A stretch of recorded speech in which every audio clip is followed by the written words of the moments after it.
the victory tonight, Liz. Assess your performance. What's that? Split decision victory tonight. Assess your performance tonight. You know, everybody wants to go for a finish. You want to have fight of the night. You want to have knockout of the night. So I would have liked to have gone a little bit differently, but I still came out with the win, so I'm happy with that. And Liz, getting a win over a previously undefeated opponent, does it make the win that much more special for you? You know, it really does. In my mind, I was saying there's that one for her, there's that one, and when it finally was delivered, it's definitely a good feeling. You haven't fought in a while. Was there any sort of cage rust going back in there? Did you kind of feel pretty comfortable?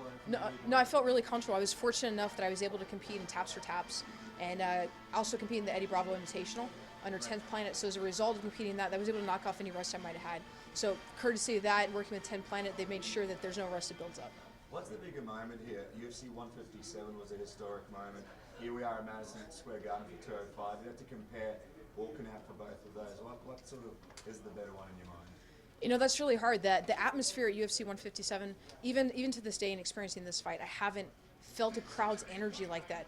Throughout every moment of that fight, you could feel the uproar and the disappointment and the back and the forth, and I've never felt that before. But walking out to Madison Square Garden and the history that's here with boxing, with all the musical events that they've ever had, my family being from New York City, there's also no comparison for that. You can't compare the two. What was that feeling like being out in Madison Square Garden in the actual, kind of what the fight capital was of New York? What was that feeling like for you to have that? It's an amazing feeling. I mean, it's almost like your skin's tingling is the only way I can really describe it. After coming in for weigh-ins, I didn't expect for the entire place to be filled for weigh-ins of all things. And now to come out and actually fight and just feel the energy and you can hear the crowd, you can feel everybody's energy on your body as you're competing. How did you feel about the split decision? Just because a lot of people, social media, kind of were scoring the fight your way. Did you feel like that you had more rounds than what the judges saw? Yeah, I definitely did. But again, when you make the mistake of letting it go to the judges and to the decision, there's always going to be that risk. It's human nature. We make mistakes. I knew that once I heard that split, my only hope was that they saw what everybody else saw and that it was 2-3, and that we would take that decision. And thankfully it did. You looked like you were in a bit of trouble at one stage. Had you badly hurt? Did you feel at any point that? Yeah, she definitely rocked me for a little bit, but I was able to keep my feet underneath me and go back for her and not stop in the fight. When would you like to get back in there as far as your next fight? Because obviously I'm sure you want to keep active in the octagon. Yeah, absolutely. I hate taking time off. My first year fighting, I had I think 8 or 9 fights, and that's the tempo that I'm used to. That's the tempo I like. So as soon as I can get back in, the better. Is the Brooklyn card one that you're looking at coming up next year? That would be awesome. If I can get back in and get right back in New York, I'd love to. Are you going to keep an eye on what's going to be happening on later on in the night between Raquel Pennington and H.E.A.T? Yeah, absolutely. I mean, I'm always gunning for the titles, so if they're not the title contenders and if they don't have the belt, they're not my main concern.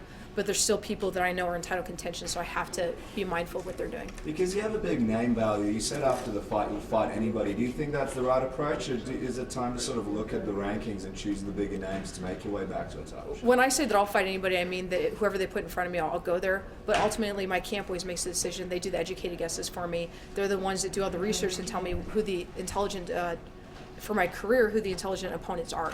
So while I'll say I'll go out there and do anything, they're the ones that wrangle me in and tell me, no, that's not best for you. And they're kind of that good, angel on your shoulder that tells you, don't do this, do that. So I let them make those decisions, and I just go out as a body. The oddsmakers hedge is an underdog heading into this one. Do you feel like this is the type of win, people are going to finally start giving you some respect? Hopefully not. I like coming in as the underdog. I mean, if anything, having the crowd against me, having everybody doubt me, makes it that much more of a glorified win when I go out there and prove them all wrong. How are you going to celebrate tonight? It's a big win here in New York. I have family and friends out here, so we're going to go out to dinner, get to see New York City. I mean, it's a city that never sleeps. So we're going to go out and actually enjoy the town until everybody leaves in the morning. Does it help when you're preparing for a fighter such as Caitlin that you do have a common opponent in Lauren Murphy, that you're able to watch it from the perspective of that you fought Lauren and seeing how differently she fought? Yeah, no, definitely that helps a lot, knowing the approach that we both had for that opponent. But at the same time, we both have our different strengths and our weaknesses. What really helped is that I have people like Bill Crawford and Manolo Hernandez in my corner doing the educated decisions for me and weighing what it is that I need to do to make sure that I benefit the most in the fight, and they tell me. And then I have teammates like Alima McFarland who comes in there and she helps mimic the opponent, so that helps me out so much. And then I have people like Gabe Tuttle, Richard Martinez, who help with my jiu-jitsu games, so they make sure that I'm not going to make any mistakes on the ground that other people make. Did you see or speak to Ronda Rousey at the weigh-ins yesterday? No, I'd already left by the time she got there. Yeah. Thanks, Liz. Thank you. Thank you. Thank you.